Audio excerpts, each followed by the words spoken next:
Buenos días a todos y a todas. Escuchen, presten atención. El humano o nosotros como humanos no vamos a cambiar, pero sí podemos aprender, desaprender y reaprender. ¿Ok? El caso de Dairo Moreno es un caso emblemático de estudio en el fútbol. Sería interesante.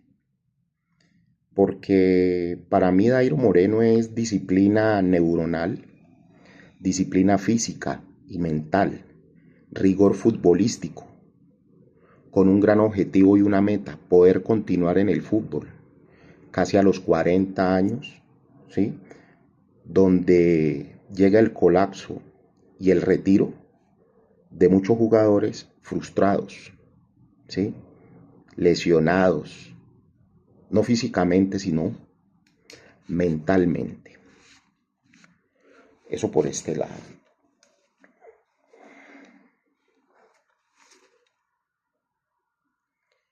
Otro punto, no se equivoquen con la vicepresidenta, la doctora Francia Márquez Mina. Francia Márquez cuenta con muy buenos guarismos electorales en 32 departamentos, 1000 y algo de municipios y 32.000 pueblos. Petro no se hizo solo. Escuchen, analicen, aprendan a comunicar, ¿sí?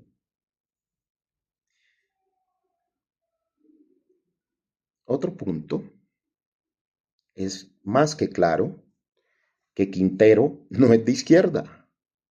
El presidente puede hacer el esfuerzo que quiera, financiero, eh, ejecutivo, nombrando alfiles de Quintero, pero él no es de izquierda. La izquierda colombiana tiene su pedigrí, ¿sí? Y eso no desaparece de la noche a la mañana. La izquierda es una marca, ¿sí? Y tiene sus candidatos. Y él, el exalcalde de Medellín, no hace parte de esa izquierda. Puede ser recalcitrante, ¿sí? En Colombia existe un periodista y su hijo que odian la selección Colombia, odian la economía, odian al presidente, odian al gobierno, odian al país. ¿Qué hace Iván Duque en la FIFA? ¿Sí? Porque pues la FIFA, que yo tenga entendido, es la paz, es el progreso de los niños, y él va y se reúne con genocida. Y yo entiendo que yo como Gustavo Ramírez, a todos el mundo o a todo el mundo no le puedo caer bien. En un país de resentidos, en todas los extractos, en todos, socioeconómicos, políticos y además sociales. Colombia es un país de resentidos, de malas, ¿sí? Y con esto empezamos, ¿sí? Saber comunicar, saber vender. ¿Qué estás vendiendo? Entonces hoy voy a hablar de mi caso, basado pues en un ejemplo, un tema emblemático que es el caso de Álvaro Uribe Vélez. Vamos a tomarlo como el método del caso para algunos ignorantes que no son analfabetas, son ignorantes. Entonces recuerden que se puede aprender, desaprender y reaprender. Entonces nosotros hoy vamos a hablar, como yo tengo un contrato con la Universidad Externado del Palacio del Dolo, entonces miremos lo injusto sin malicia en el contrato. Entonces civilista, ¿no? Lo injusto y el delito de lo injusto. El tránsito a lo injusto. La idea de lo injusto. Lo injusto civil.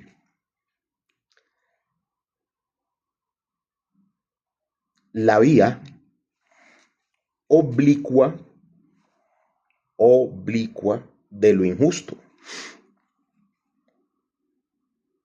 Se trata de lo injusto y la justicia. La contigüidad de la justicia. La voluntad de la esfera jurídica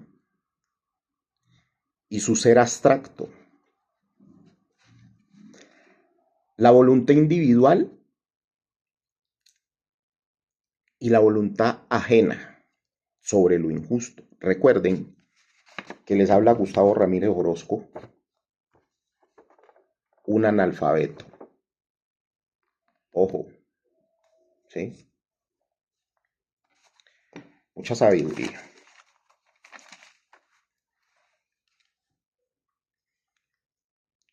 Y muchos dicen, interpretan, argumentan que la casación es muy técnica, que la tutela es muy técnica, que el acceso a la justicia es muy técnico, que la Constitución, que las leyes, que el país, ¿sí? No, esto es un derecho, ¿sí? La casación tiene cosas ambiguas al interior de las cortes, pero tenemos las suficientes pruebas y lo más importante, tenemos la idea jurídica de la verdad y tenemos cómo narrar y sustentar y explicar frente a cualquier corte, a cualquier magistrado, mi caso. Porque hay hallazgos casuales, inducidos o no inducidos por el jurídico de la Universidad Externado, el Departamento de Derecho a los Negocios, la decanatura y la rectoría. Porque sería injusto decir que ellos no tienen derecho a la defensa, pero se defendieron mal, sembrando y plantando pruebas y hechos que no ocurrieron. Ahí vamos. Es interesante la hipótesis, porque es un derecho fundamental, ¿sí? Y nosotros podemos sustentar las proposiciones jurídicas de forma completa, porque ellos tienen que darle claridad a la justicia de lo que hicieron, porque hay diferencias muy claves en lo que ellos dicen, plantean, argumentan y se defienden con la realidad, con la verdad, con la idea de la verdad jurídica.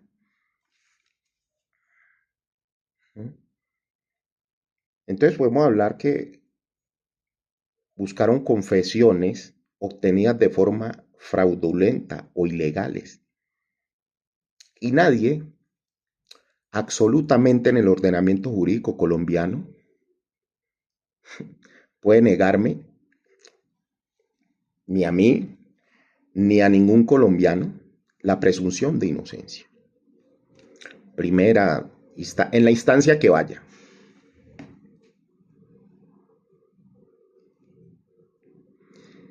Es una garantía. Y la verdad y la idea de la verdad jurídica podemos hablar desde 1821 hasta hoy. ¿Sí?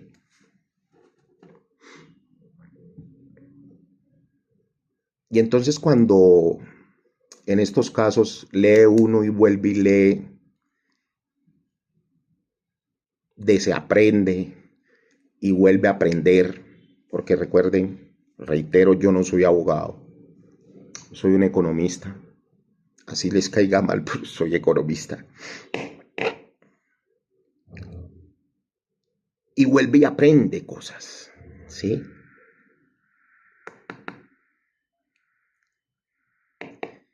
Y leo esa sentencia o ese auto que me dicen que me abstenga de muchas cosas y no se preocupe por mi mueco, ¿sí? Eso es un accidente, pero después hablamos de eso. Ana, mi musa y enamorada, me quiere así. Ella me ama así, mueco y todo. Y ella, la magistrada, la ponente, viola mi derecho al principio de publicidad. Una tutela, es un caso. Ella no me puede negar mi derecho constitucional a solicitar una nulidad, una revisión, una casación o colocar una tutela. Entonces el tema de hoy es muy importante, presten atención y escuchen, que saber comunicar. Porque hay un tema en la justicia, en cualquier ordenamiento jurídico del mundo, ¿sí? El derecho penal moderno, posmoderno, el antiguo 1821, línea del tiempo, ¿sí? Y habla sobre la verdad como valor estructural de la discusión. Y vamos a hablar sobre eso, porque encontramos que la principal dificultad que se plantea en el ordenamiento jurídico son las argumentaciones morales de mi verdad, de mi inocencia, de mi idea de la verdad jurídica.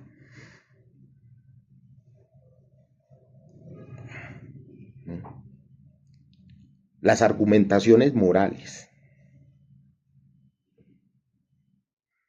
es aportar a la conclusión. ¿Y cómo aportamos nosotros a la conclusión con todo este caso? En forma de verdad. Porque imaginen la verdad de Germán Vargas Lleras, un racista ultranza que quiere imponer en la Corte Constitucional a su candidato. Él es defensor del pueblo. Y los matices del artículo son tan excluyentes que ni siquiera tiene la gallardía de decirle a la postulada por una de las cortes o uno de los tribunales colombianos que él la odia y que él, como político basura que es, no le interesa que ella esté allá. Lo que comunicamos, ¿ya? Entonces, ¿cuál es la verdad? Porque la verdad como valor estructural en una discusión jurídica, magistrados, fiscalía, defensa, demandados, procuraduría, en Estados Unidos, jueces de conciencia que son ciudadanos, eso es otro ordenamiento jurídico. Pero en contexto, tiene que existir una verdad, ¿sí? Porque el principio, ¿sí? La principal dificultad es llegar a ella. Entonces la mejor forma de la verdad que vale en la justicia es a partir de las valoraciones, de las pruebas, de los hechos, ¿sí? Si un juez trata de llegar a la verdad sin pruebas y sin hechos, no llegó a ninguna verdad. No es la idea de la verdad jurídica. Escuchen, a partir de la valoración, aunque se trate de valores,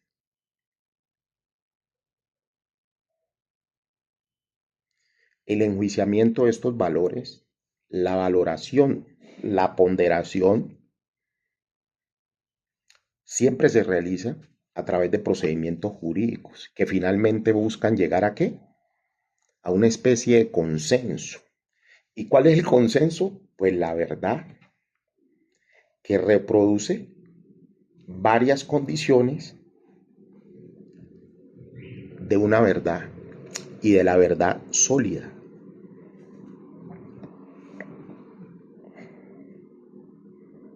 Y esto tiene sus métodos. Existe en la justicia el método lógico deductivo, la lógica deductiva de la verdad.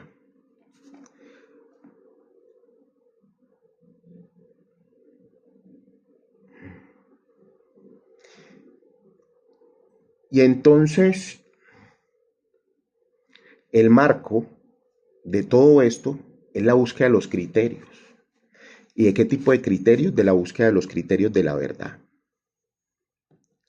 Si nos salimos un poco de lo jurídico, encontramos que en el habla habitual o de la calle o de cafetines o de pasillos se da una interacción de representación de la validez de una naturaleza ciertamente ingenua, ¿sí? Todo mundo tiene la verdad sobre el caso Uribe en el café, los defensores, ¿sí? En la calle, en la esquina, en la cigarrería. Entonces, analicemos desde el punto de la ingenuidad la validez de esa verdad, ¿sí? Una verdad ingenua, que no es la idea de la verdad jurídica. Y miremos el daño jurídico que esa verdad ingenua en los pasillos del Congreso, en los pasillos de los tribunales, en las cafeterías, en las calles, en los hogares, en los medios de comunicación, le hizo daño al caso. Y observamos columnistas a favor y en contra del presidente Uribe. Los que estaban en contra hicieron su tarea, muy bien hecha. Y los que estaban a favor, literal, la cagaron. Medios de comunicación, periodistas, radio, prensa, noticieros y seguidores políticos, empresarios e industriales. Aquí entró todo el mundo. Pero recuerden que si nos salimos de lo jurídico encontramos que en el habla habitual, en las calles, en los pasillos del Congreso, de senadores, representantes, ministerios, se da una interacción de pretensiones. ¿Y qué tipo de pretensiones? De la validez de una naturaleza ciertamente ingenua. O sea, fueron muy ingenuos o se hicieron los ingenuos. Entonces encontramos Revista Semana, ¿sí? El Tiempo, El Espectador, Portafolio, La República sí que más. W Radio, Al Oído, un programa o una sección de esa emisora, la FM, Blue Radio. Entonces analicemos las cosas desde un contexto, ¿sí? No saben el daño que le hicieron al proceso Uribe. No diferenciaron nunca entre lo jurídico, lo político y lo mediático. Y aquí había que enfocarse en una sola arista de tres: lo jurídico, respetar lo jurídico.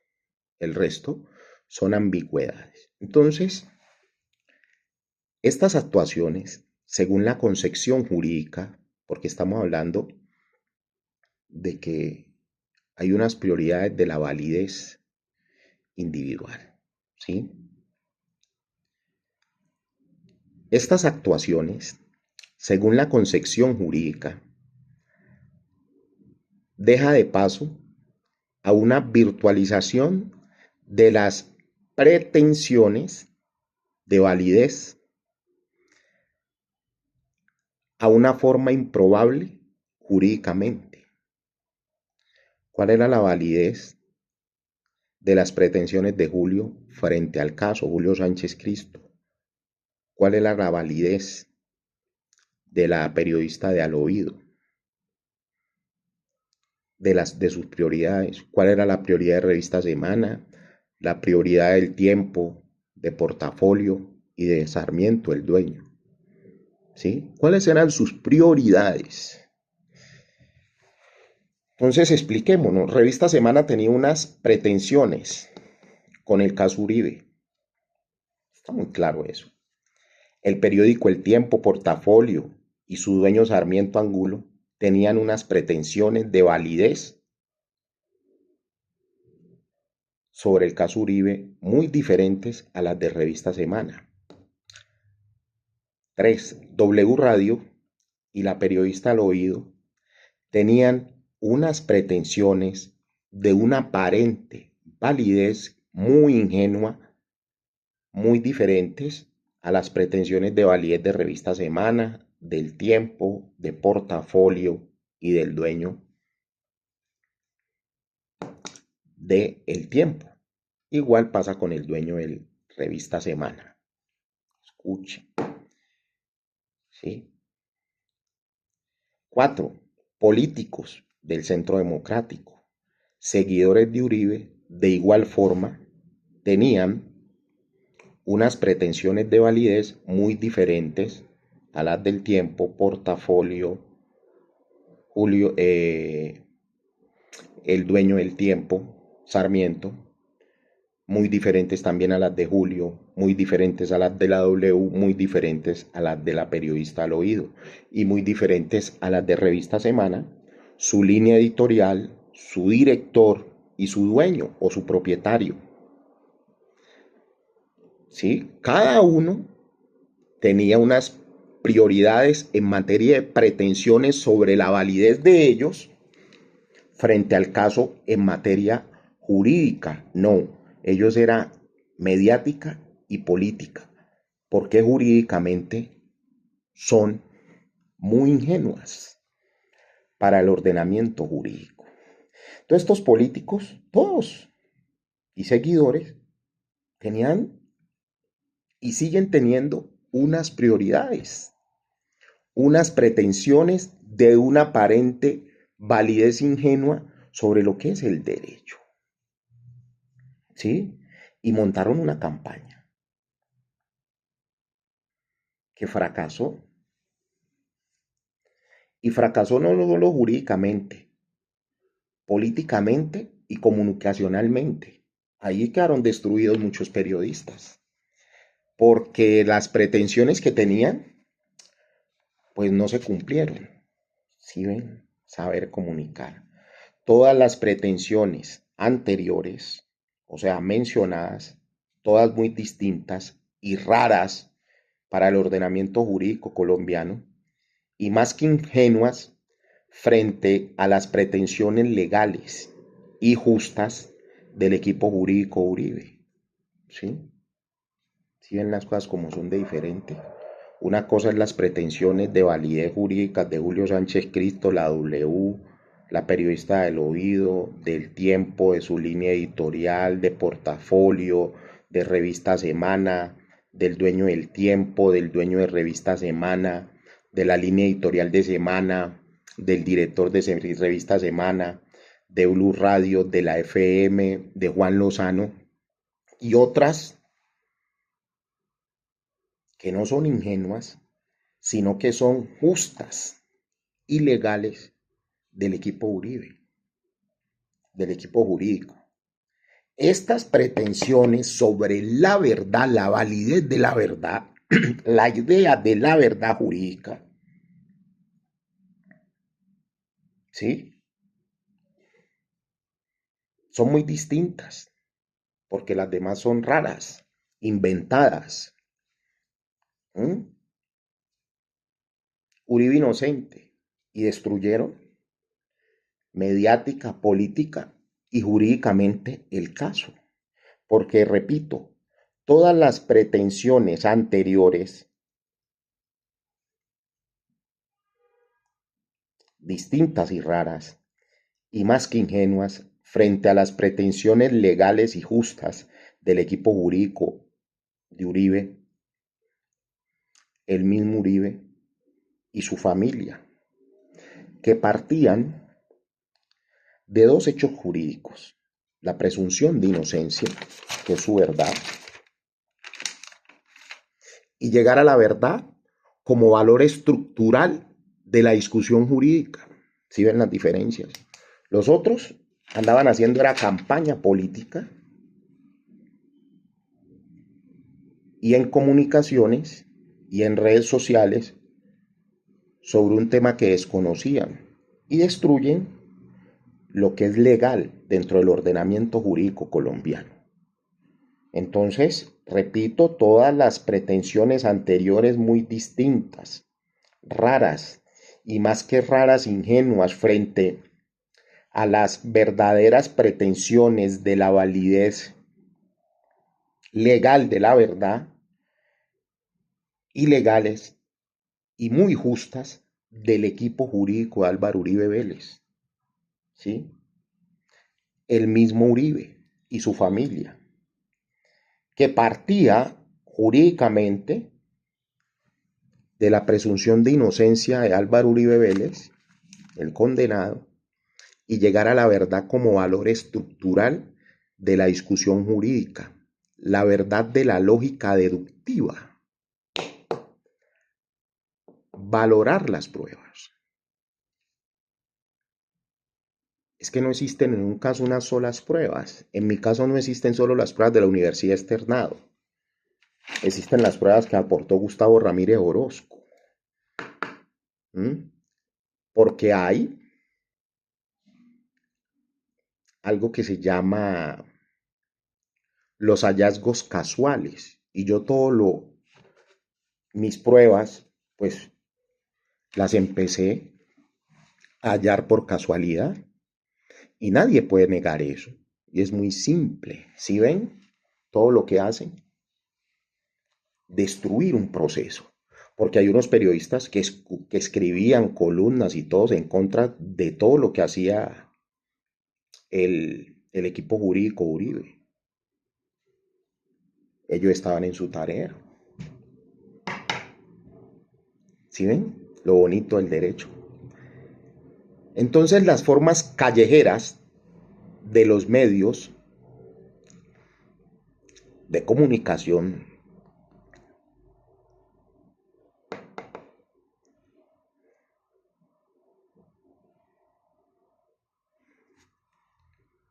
que catalogan el derecho en el ordenamiento jurídico, peculiarmente, todo lo que hicieron improbable. O sea, todas esas pretensiones de validez sobre la verdad en los medios de comunicación frente al el ordenamiento jurídico colombiano son improbables e inválidas. Y con esos letreritos, no, que Uribe inocente, que no hicieron ni mierda, se tiraron el proceso.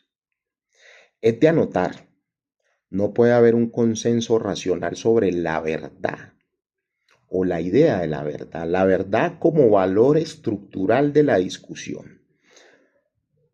Los medios de comunicación y los seguidores violentos de Álvaro Uribe Vélez, sometidos todos a la coacción no coactiva del mejor argumento, porque nunca lo tuvieron. Los argumentos de defensa del presidente sobre su presunción de inocencia y llegar a la verdad como valor estructural de la discusión jurídica, pues la tenían los abogados y no un representante a la Cámara, no un senador, no un instagramer, no un concejal, no un alcalde, no un medio de comunicación. En la W Radio, Julio Sánchez Cristo nunca supo cómo plantear la presunción de inocencia del presidente Álvaro Uribe. Juan Lozano en la FM tampoco, solo decían inocente y escribían un poco de basura. Lo mismo en Revista Semana, páginas y páginas y páginas mostrando que uno de los testigos contra Uribe era periquero. ¿Qué hicieron? Nada. Porque ante el ordenamiento jurídico colombiano, la única verdad que vale, la idea de la verdad que vale, es la que tenían los abogados, basados en unas pruebas, en unos hechos que estuvieron investigando y analizando por años, 12 años. ¿Sí ven? Entonces, repito, los medios de comunicación y los seguidores violentos de Álvaro Uribe sometidos todos a la coacción no coactiva del mejor argumento, porque nunca tuvieron argumento jurídico, porque no representaban jurídicamente al presidente Uribe. Mientras que la defensa jurídica de Álvaro Uribe, los abogados contratados, sigue buscando la verdad en un acuerdo válido representado en la condición de lo incondicional, que sigue siendo válida o válido para los sujetos racionales de la justicia, que serían jueces y magistrados. La verdad de Uribe, defendida por sus abogados, ojo, así no sea la verdad válida y racional de la contraparte, pero es su verdad, porque tienen pruebas de esa verdad, como las tengo yo contra la Universidad Externada.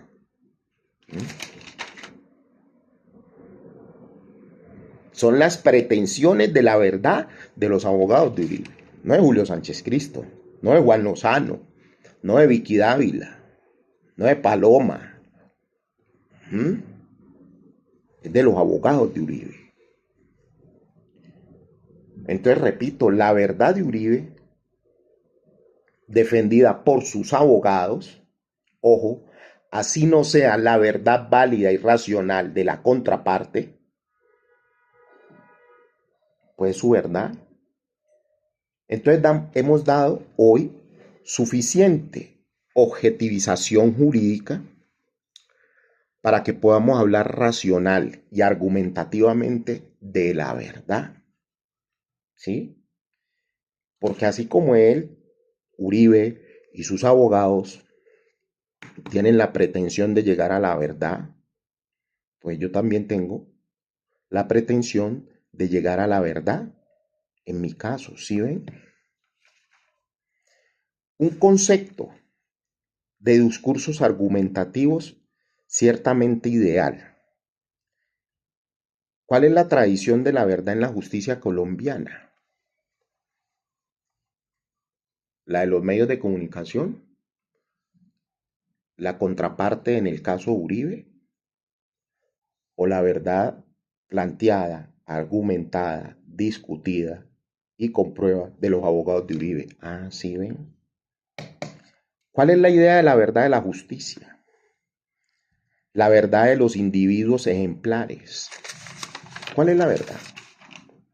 ¿Cuáles son los tipos ciertos de pensamientos y predicciones de validez sobre la verdad?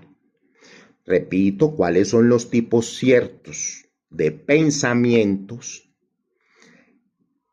y pretensiones de validez sobre la verdad? Entonces tengan en cuenta esto. Sujetos ejemplares. ¿Sí? La constitución de los objetivos de la experiencia posible con la defensa argumentativa de pretensiones de validez sobre la verdad. Por lo tanto, la verdad o esta verdad tiene validez objetiva en un juicio sintético a priori. Es su verdad. Es su forma de llegar a la verdad. ¿Sí? Es que no hay una sola verdad. No hay ni la verdad de los jueces ni de los... No. Ejemplo, en el primer pleito, ¿cómo se llama esto? En primera instancia ganó la verdad de la contraparte. En segunda instancia puede ganar la verdad Uribe. En la casación, si la admiten, en la Corte Suprema contra la Universidad Externado, puede ganar mi verdad, porque viene ganando la verdad de la Universidad Externado, con hechos falsos, con una tutela, ¿sí? Lanzada por una juez, correspondida, contestada y procedente, con hechos falsos. Entonces, de pronto en la casación yo puedo llegar a mi verdad con los hechos, así como lo estoy narrando ahora. Escuchen, comuniquen. ¿Sí? Entonces, cuando hablamos jurídicamente de esta proposición a priori, ¿qué hace ella? Amplía el conocimiento al no estar en el predicado contenido en la definición del sujeto, y cuya verdad se conoce independientemente de la experiencia jurídica o lo que haya pasado, siendo una idea de la verdad argumentada de forma universal, jurídicamente y muy necesaria hoy. ¿Cuál es la verdad? ¿Sí? Recuerden, es una experiencia jurídica a priori. En este sentido, o en tal sentido, la parte que gana el pleito presenta pruebas a priori que universalmente, jurídicamente y necesariamente no son un tipo de prueba judicial válida. Así como la Universidad Externado presentó unas pruebas a priori que no son válidas porque son falsas. ¿Sí ven? Entonces son las mismas pruebas a priori que presentó la Universidad Externado en mi contra a la juez Maribel Concepción Correa. Y con esas pruebas me condena la juez. Con las pruebas a priori condenaron a Uribe. Pruebas a priori, güey. No son válidas dentro del argumento o el ordenamiento jurídico colombiano, ni en ningún ordenamiento jurídico, porque son a priori. ¿Sí ven? Lógica deductiva del derecho. 1821, esto no me lo estoy inventando yo. Uribe, el expresidente, es un sujeto trascendental para la justicia. Gustavo Ramírez Tabo, soy un sujeto empírico, porque no soy abogado, para el ordenamiento jurídico. Pero él tiene su verdad, Uribe, los abogados de Uribe tienen su verdad, la idea de la verdad, y están luchando por sus pretensiones para llegar a su verdad. Yo de igual forma. Entonces la verdad, el ámbito de la verdad en el ámbito de la lógica jurídica, es que no puede haber una sola verdad. Sí, los magistrados todos no pueden pensar igual, los jueces menos. La verdad jurídica en el ámbito del discurso, la representación lingüística de la verdad, ¿sí? Entonces, jurídicamente, la representación lingüística de la verdad no es en los medios de comunicación, no es Julio Sánchez Cristo, no es en la sesión al oído, no es la verdad de Calvás, no es la verdad de Yesid Lancheros de Semana, ni de Revista Semana, ni de la directora editorial, ni la verdad de Vicky Dávila, no, la verdad de Uribe y de los abogados de Uribe, de la familia Uribe, de sus hijos. Y acá mi verdad frente a la verdad de la Universidad Externado. ¿Sí ven? No puede existir una sola verdad. ¿Cuál es tu verdad? ¿Cuál es la verdad de los magistrados? ¿Sí? La lógica del discurso. Lingüísticamente, ¿vale la verdad de Gustavo Ramírez frente al ordenamiento jurídico colombiano? Porque tengo pruebas de mi verdad. Tengo hechos sobre mi verdad. Tengo la idea sobre mi verdad. Uribe también tiene hechos, pruebas, ideas sobre su verdad. Y tiene hoy cómo argumentar ante el ordenamiento jurídico colombiano en una casación, en una tutela, como sea, que esas pruebas presentadas por la contraparte son a priori, o sea, no válidas frente al ordenamiento jurídico porque son falsas, sino que crearon un aparato de comunicaciones y político que destruyó el proceso. Nadie se lo leyó. Gritaban y decían no inocente, pero no sabían por qué gritaban. Aquí estamos llegando a una forma de construir, diseñar la verdad. ¿Sí? La verdad de uno, mi verdad. ¿Cuál es tu verdad? ¿Sí? Es que la verdad mía no es la de... La de Odulio Maximiliano, ¿sí? No es la de Adriana Castro Pinzón, ni la de Adriana Zapata, ni la de la de Luis Alfonso Gómez, ni la de Cana, ni la de Cancino, ni la de el rector. No, en mi verdad, así como acá, en esto que estamos planteando, en este método del caso, la casuística jurídica, es la verdad Uribe, la verdad de los abogados de Uribe, la verdad de los hijos de Uribe, pero distorsionaron el caso, ¿sí? La concesión de la verdad en la teoría del conocimiento, la pretensión legal de la verdad, es que a mí nadie me puede negar, ni la juez Maribel Concesión Correa, ni Paola Andrea Meneses, ni Natalia Ángel Cabo, mi pretensión legal de la verdad. Ya a mí no me pueden amenazar porque yo estoy en la búsqueda de la verdad desde que nací hasta hoy.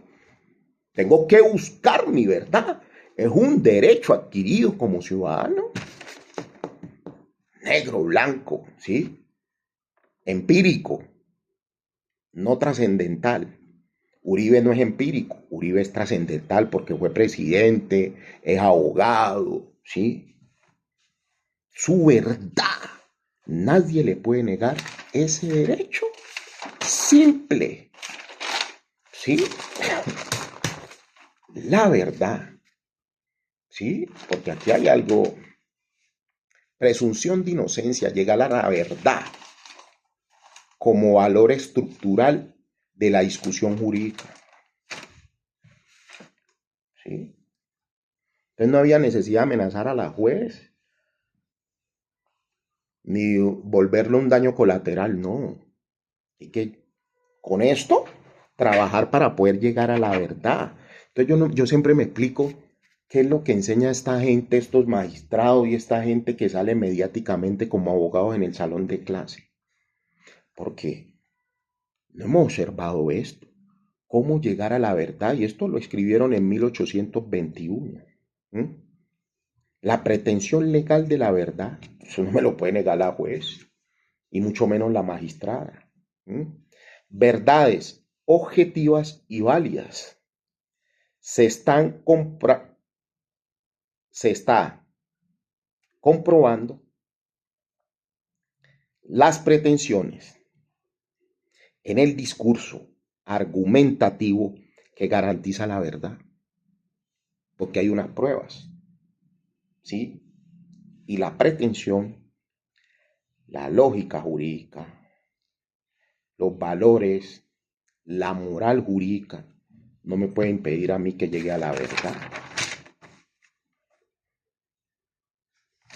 ¿sí? Entonces este es el video del día de hoy.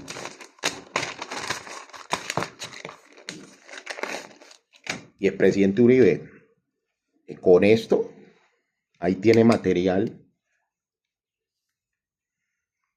para su defensa. Ahí me consigna al NECI, este mismo número, una consultoría. Y todo no lo puedes ganar gratis. ¿Sí ven? ¿Qué comunica? Aquí le estoy enseñando a comunicar la verdad. ¿Sí? Es que no puede existir en el ordenamiento jurídico una sola verdad, ni los argumentos para llegar a una sola verdad, o la idea de una sola verdad. No. Hay pruebas para varias verdades, ¿sí? Porque estamos hablando de la verdad como valor estructural de la discusión jurídica en un pleito, ¿sí? Ellos tienen pruebas, nosotros también. Ellos tienen pruebas de su verdad, nosotros jurídicamente también tenemos prueba de la verdad. Y también tenemos prueba para poder decir que las pruebas que ellos presentaron son a priori, o sea, por fuera del ordenamiento jurídico colombiano o de cualquier ordenamiento jurídico nacional. Muchas gracias. Recuerden, les habla Gustavo Ramírez Orozco, un colombiano negro sin ley 70, que camina por las calles de Bogotá con su zapato roto en busca de justicia contra un posible dolo prevaricador que me construyeron en la Universidad Externada de Colombia. ¿Cuál era el objetivo? De pronto les caigo mal, de pronto confundieron mi analfabetismo con ignorancia y empíricamente estamos demostrando que podemos seguir defendiéndonos para llegar a nuestra verdad, así como puede llegar el presidente Uribe, su familia y sus abogados a la verdad, sin la interacción de esos medios de comunicación que destruyen un balín, destruyeron todo el proceso. Ni ellos saben lo que estaban haciendo en materia jurídica dentro del marco jurídico colombiano. Chao.